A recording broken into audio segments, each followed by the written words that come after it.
Back in November of 2024, I made a commitment to do a YouTube video a day for 1 year.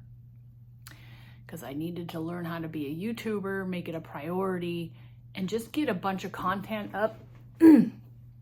Because I feel like if I have just a big body of work there, I can continue to tweak and move things and figure out how to continue growing it. And I really wanted to get in the habit of creating content on a daily basis and challenging myself and stretching myself there.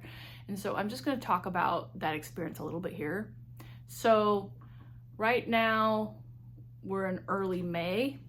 So let's see, November, December to January, January to February, February to March, March to April, April to May. So I'm almost at the 6 month mark. So the middle of this month, I'll be at the 6 months and I'll have another 6 months. And so far, once I committed for the first 2 weeks, like really, it just got easy to be able to do a video every day. There have been a few things that popped up. There's been a couple times when I uploaded a video and I had it on private, so I didn't actually upload the video that night like I thought I would. And then I go the next day to put my other video up and I'm like, oh, dang it, it's not uploaded. So, you know, it hasn't been perfect, so that happened. And I think there was one time where I was sick and I was really tired and I went to take a nap and I fell asleep and I went to bed basically the whole night. So that happened as well. But what I did was the next day is I did two videos instead, because there's no way I wasn't going to make the commitment anyways. Sometimes there's slip ups and you know, mess up, and that's okay. But I found a way to keep my commitment, even though technically one day I didn't get it up, but the next day I had to. So that to me felt good to keep on my commitment by doing that. And yeah, there are some days where it's like a stretch to maybe find a topic, but you can always find something to riff on, you know. I just look at the theme of my day and ask myself, like, what lessons have I learned today? What's a value that I can share with somebody who might be experiencing the same thing? And just a little tidbit of something can always go a long way for somebody. You never know what kind of gems you can find in these videos on YouTube until you watch it, you know? People out there are always looking for help, looking for, you know, new awarenesses to do things better, tips and tricks, you know, and that's what these videos are about. That's why I share this, you know, because it's creative juices flowing through me that I seek to share, to get out of me, to, you know, put my purpose into action, you know. It helps my spiritual path be able to talk about things that I go through, navigate. And again, I know that somebody out there is going to find a video and they're going to be like, oh man, just this one little thing she said about moving through something helped me out, and it makes all the difference. Let's see, what else do I have to say about this YouTube journey?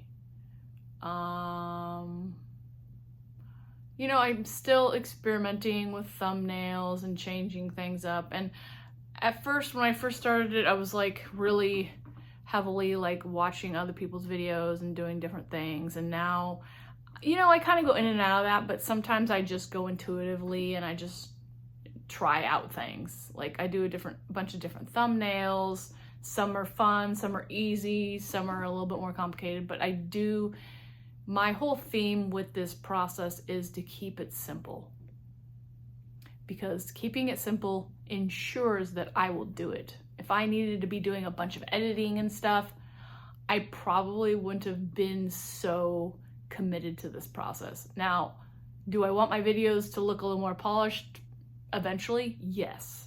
But for now, to get in the habit to make a video a day every day, I'm going to keep it very simple and not do any editing.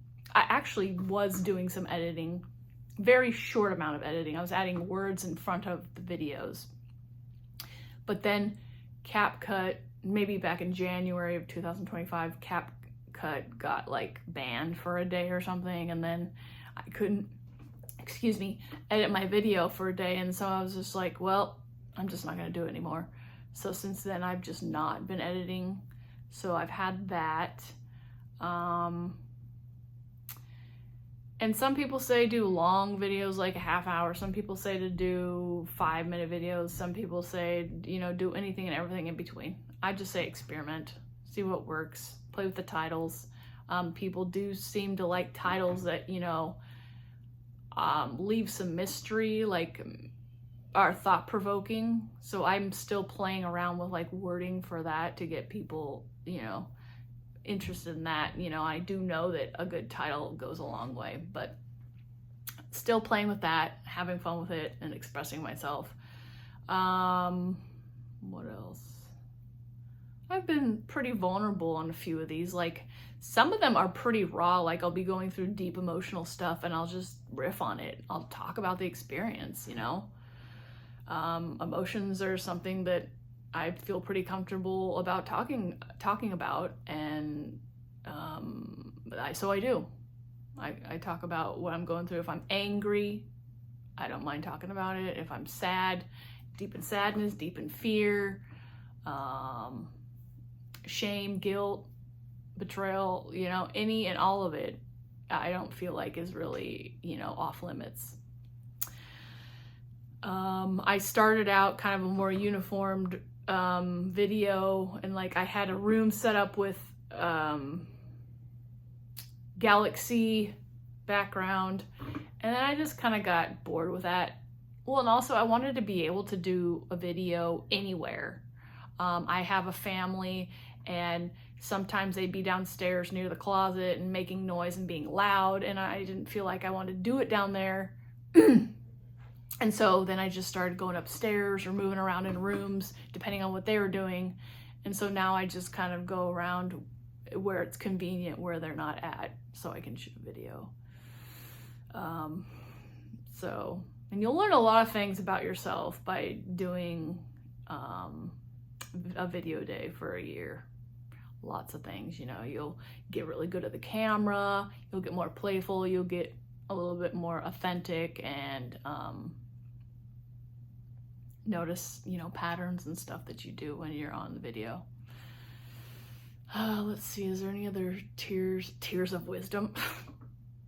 Not quite tears of wisdom, jewels of wisdom. That's really where I'm at. Just don't be too hard on yourself and try not to overthink it. Keep themes simple, and it's okay to talk about your experiences. I always ask questions to people, and when I'm talking about my experience, it's always relatable. You know, people can resonate with it. They'll think of it and be like, have I ever experienced that in my life? Or what would that be like? Or, you know, something like that. I think that's all I got for you guys. Thank you so much for showing up to receive the message. Until the next video, love and laughter.